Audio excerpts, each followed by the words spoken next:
अस्सलामुअलैकुम नाजरीन इकराम। किस तरह एक लड़की कुतिया बन जाती है, पूरा किस्सा आपकी खिदमत में पेश करेंगे। आपसे गुजारिश है हमारी वीडियो को एक लाइक ज़रूर कर दें और चैनल को भी सब्सक्राइब ज़रूर कर लें।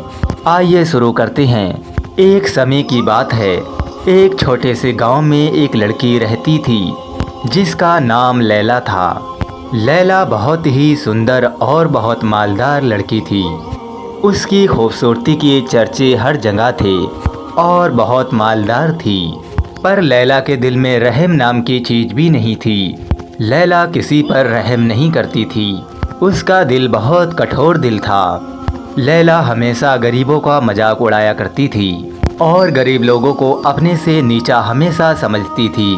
लैला को अपने ऊपर बहुत ज़्यादा गुरूर और तकब्बुर था, क्योंकि वो शहर में सबसे अमीर थी और सबसे ज़्यादा खूबसूरत थी। इसीलिए वो गरीबों का मजाक उड़ाया करती थी। लैला के दिल में अल्लाह का डर हरगिज़ नहीं था। उसके दिल में ना अल्लाह का डर था, ना खौफ था, और न ही इंसानों के लिए उसके दिल में रहम था। एक दिन की बात है, एक बूढ़ी औरत उसके पास आई। बूढ़ी औरत ने उस लैला से पानी मांगा। बेचारी प्यासी थी। लैला ने उस बूढ़ी माँ को पानी देने से इनकार किया, बल्कि इनकार ही नहीं, उसका मजाक भी उड़ाया और उस बूढ़ी माँ को धक्का देके बाहर निकाल दिया। बूढ़ी औरत दुखी होकर उसने लैला से कहा, अल्लाह सब कुछ देखता है और अल्लाह की नज़र से कुछ भी नहीं छुप सकता और अल्लाह तुम्हें इसकी सज़ा ज़रूर देगा। लैला ने बूढ़ी माँ की बद्दुआ की मजाक उड़ाई। बूढ़ी माँ की बद्दुआ को उसने मजाक में उड़ा दिया।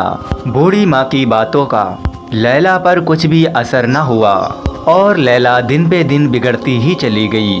अपने ऊपर गुरूर और तकब्बुर करती ही चली गई। कुछ दिनों के बाद लैला ने एक भयानक सपना देखा। उसने ख्वाब में देखा कि वो एक कुतिया बन चुकी है और गांव के लोग उसे पत्थर मार रहे हैं और उसे भगा रहे हैं। लैला ने जब ये ख्वाब देखा तो वो बहुत ज़्यादा डर गई और लैला को अपनी गलतियों का एहसास हुआ। लैला ने सोचा केवल ये एक सपना था, लेकिन अगले दिन जब वो अपने बिस्तर से उठी तो उसने महसूस किया उसके शरीर में बदलाव आ रहे हैं। धीरे धीरे वो एक कुतिया में बदल गई। लैला एक कुतिया बन गई। गांव के लोग उसे पहचान नहीं पाए और गांव के लोगों ने उसे पत्थर मार मार के इस गांव से बाहर कर दिया। लैला को समझ में आ गया था कि ये अल्लाह का अजाब है मुझ पर। लैला ने अपनी गलतियों का एहसास किया और अल्लाह तबारक ताला से माफ़ी मांगना शुरू कर दी। लैला ने अल्लाह से हर दिन अपने गुनाहों की तौबा की और अल्लाह से माफ़ी मांगी और लैला अपने गुनाहों पर रोती रही। लैला की तौबा और सच्चे दिल से माफ़ी मांगने के कारण अल्लाह ने उसकी तौबा को कबूल फरमा लिया और लैला फिर से इंसान बन गई। लैला ने अपनी ज़िंदगी बदल दी। लैला एक नेक इंसान बन चुकी थी। लैला ने गरीबों और ज़रूरतमंदों की मदद करना शुरू कर दी। अब लैला हर गरीब की मदद करती और ज़रूरतमंदों की ज़रूरत को पूरा करती और लैला हमेशा अल्लाह का शुक्रिया अदा करती।